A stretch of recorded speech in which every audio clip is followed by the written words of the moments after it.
Ladies and gentlemen, welcome back to the Ironworker Gaming channel for another Destiny 2 PvP viewer requested weapon review. The weapon we're taking a look at today is the Ether Doctor, by request of Bertasaur. And if you were here for my last weapon review, you're probably saying, "Whoa, Ironworker, I thought you didn't want to review weapons that were due to be sunset." And while your point is valid, this review is as much for me as it is for Bertasaur. When I started my journey on YouTube around 7 months ago, I didn't realize how little time I would have to play Destiny for the pure enjoyment of the game. So when an Ether Doctor request came in, I was excited, for two reasons. Since auto rifles got a buff back in Season 10, this is the first 600 RPM auto rifle someone has asked me to review. And because I've been dedicating so much time to doing other weapon reviews, I really haven't had a lot of time to sit down and enjoy this archetype. So I was more than happy to sit down and play a few Crucible matches while wielding the easy button for a change. But also, Ether Doctor was an adaptive frame auto rifle that wasn't like the others in a few ways. And it's one that you don't see all that often inside the Crucible, largely due to the fact that meta 600 auto rifles like Gnawing Hunger or Summoner are very strong. And in Gnawing Hunger's case, far more accessible and easier to farm when looking for the perfect role. Ether Doctor is kind of a rare drop. This gun released with Forsaken, and believe you me, I was going hard at Forsaken. But honestly, I only remember getting an Ether Doctor maybe a handful of times. The only places that I'm aware that Ether Doctor can drop are bounties from Spider or activities on the Tangled Shore. But currently in the Crucible, I'm happy to report that this gun can hang. While it may fall short of the meta 600 auto rifles in a few ways, there are also some things that can make it a situationally strong weapon. And we'll definitely touch on those things during the course of this review. But if at any point during this video you do find it useful, helpful, or simply enjoyable, the like and subscribe button are there for you to show your support. But with that, let's kick off the review by taking a look at Ether Doctor's stats, perks, and damage numbers.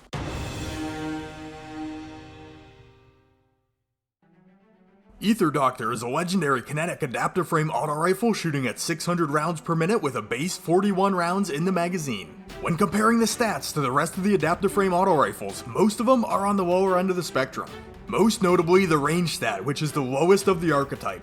Checking the hidden stats on light.gg, we have an aim assist value of 61, a bounce intensity of 53, and this weapon will pull to the left as it fires. For the usage rate, Ether Doctor is sitting at the 114th most used gun in quick play Crucible game modes over the past month according to Destiny Tracker, which is pretty far removed from Gnawing Hunger, which is sitting at number 1, and the Summoner, which is sitting at number 4. But where we may find a leg up on these weapons is in the fact that we have selectable sights rather than barrel options. Because as we've discussed in the past, zoom magnification is the biggest factor in increasing the physical range of a weapon. And Ether Doctor does have a very nice scope in the Devil Scope D2, which we'll take a closer look at shortly. In the magazine option, I have been running armor-piercing rounds on mine, which is honestly not great, but it is what it is. I do have Zen Moment in perk column 1, and in perk column 2 I did roll Moving Target, both of which I find extremely important to the overall usability of this weapon. We'll dig a little deeper into that in the near future also. But for the damage numbers, Ether Doctor will do 26 points of damage on a crit and 16 points of damage to the body, giving us an optimal time to kill of 0.7 seconds requiring 7 crits and 1 body shot, and a body shot time to kill of 1.2 seconds, needing 13 shots landed. For the effective range, we'll take a look at both selectable sights on this gun. First, the King Sight K1, which adds 2 to the zoom and increases handling. This one can hit for full damage from up to 27 meters away before seeing damage fall off. And the damage when using this sight will bottom out at the 74 meter mark. And with the Devil Scope D2, which does boost range and handling with giving a +5 to zoom magnification, can stretch out our range to the 34 meter mark before we see damage fall off. And we also see a more gradual decline, not bottoming out until 85 meters away. And with that, let's head into the pros and we'll see how Ether Doctor can excel.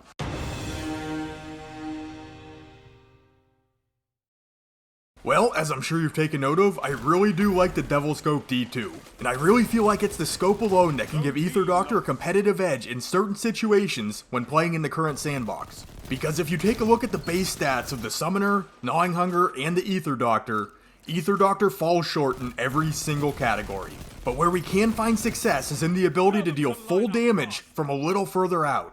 Both the Gnawing Hunger and the Summoner's physical optimal range cap out right around the 30 meter mark. So by playing smart and trying to engage from the edges of our optimal range, we can outgun these weapons from a distance. Also, when using the Devil Scope D2, it will highlight targets, which is always a nice quality of life benefit. But since the game plan is to engage from a longer distance, this is where our perk set really comes into play. I'll throw the full perk set up on screen and you can pore over them as we continue on in the review, because there are some good ones tucked away in there. But just remember that this weapon does not have good stability, so we really need something to tone down that recoil, especially when trying to land shots from extended ranges. Zen Moment, in my opinion, always seems to do a really nice job at this, by boosting the weapon's stability as you start to deal damage. And then Moving Target not only boosts the weapon's aim assist when aiming down sights, but you also gain the ability to side strafe a little more quickly, which on a fully automatic weapon can be invaluable when it comes to winning 1v1 duels. And also, it pretty much goes without saying that 600 RPM auto rifles' time to kills are insanely good. A 0.7 second optimal time to kill is bested by very few weapons. And that 1.2 second body shot time to kill is the second best in the auto rifle weapon class, only beat out by rapid fire auto rifles by 0.03 of a second. And the last pro I want to touch on is the fact that Aether Doctor is a fringe meta weapon. And this very possibly is just a me thing, but as soon as a weapon grows in popularity, I tend to put it away. Trying to be successful in PvP without using a top of the meta weapon always feels like a great way to make the Crucible feel fresh and exciting. Aether Doctor I think is a nice option if you're looking to be somewhat competitive without using the same exact gun everybody else in the Crucible match is using. But with that, let's head into the cons because there are definitely some things we need to talk about.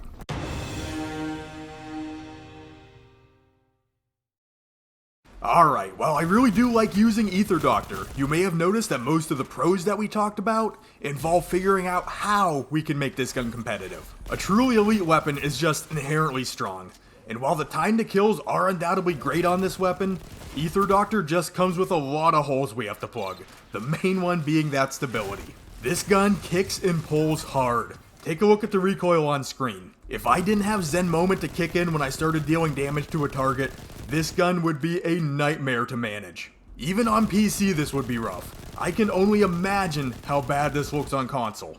And while we do have perks and options to rein that recoil in a touch, if you really want to settle it down, you're probably going to need to borrow from the effective range or reload speed or handling. Which brings me to the next point. There are no solid stat categories to work from here. They're all pretty low at base. So maybe through the perks, scopes, or magazine options, you can bring one or two of those categories up.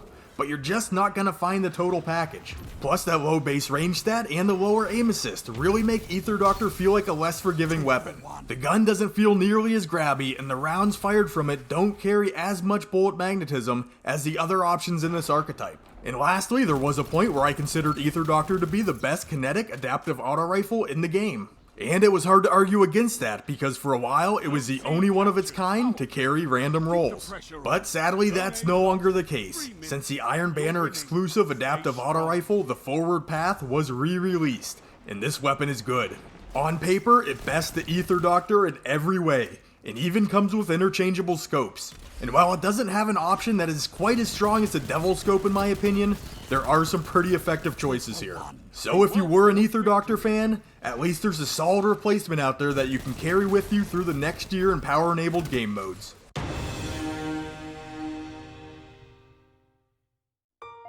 So for the verdict, and is the Aether Doctor still a good option for the Crucible? I'm gonna say if you have a good roll, a strong perk set, yeah, it can still do its thing. At base, it's an adaptive auto rifle, and the strength of the archetype alone can carry this weapon a long way.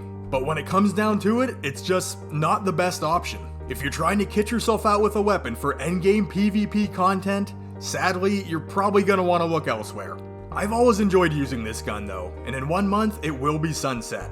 While it can live on in non-power enabled game modes, it was nice to go a few rounds in the Crucible with it before it's forever frozen at level 1060. So since you made it to this point in the video, a like would be greatly appreciated, and if you do want to keep up with the steady flow of Destiny 2 content on this channel, feel free to hit that subscribe button. If you'd like to catch me live, you can look for Ironworker814 on Twitch, drop me a follow, and you'll get notified whenever I hop on. And to get a hold of me, simply comment down below. I will be sure to get back to you.